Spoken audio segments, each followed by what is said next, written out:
د بلخ ولایت د تخنیکي او مسلکي زده کړو امریت مسؤلین وایي یو شمېر مجاهدین چې په هیواد کې د څو لسیزو جګړو له امله له عصري زده کړو بې برخې شوي وو، اوس د دغه ولایت د تخنیکي او مسلکي زده کړو په انسټیټیوټ کې د تجربه لرونکو استادانو لخوا زده کړې ورکول کیږي. نوموړي دغه راز وویل چې د دې پروسې په لار اچولو څخه یې موخه د هیوادوالو لپاره د غوره خدمتونو وړاندې کولو ته د مجاهدینو چمتو کول دي.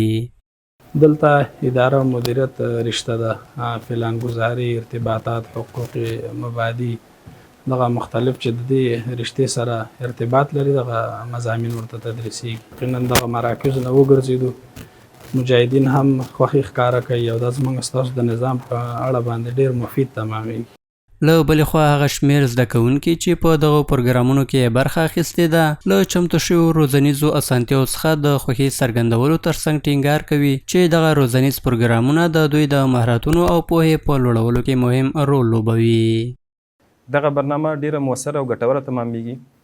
مجاهدین خو دیني علوم اکثره لري خو عصري علومو کې موږ څه ناڅه وروسته پاتې وو.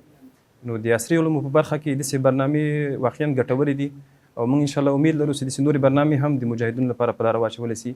دلته تقریبا شاوخوا ډېر شاګردان مجاهدین راځي زده کړې کوي، د انګلیسي ترڅنګ کمپیوټر او انګلیسي او حقوق او اقتصادي علوم زده کوي. نو خورا ګټوره تمامېږي موږ ته.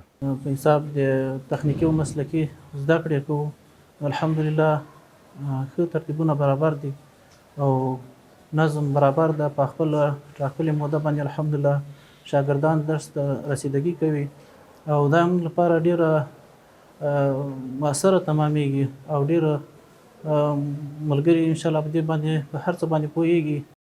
د بلخ ولایت د تخنیکي او مسلکي زده کړو امریت د دغه ولایت یو له مهمو ښوونیزو مؤسسو څخه ګڼل کیږي چې 8 لیسې او 9 انسټیټیوټونه په مزار شریف ښار او د بلخ ولایت په ولسوالیو کې لري.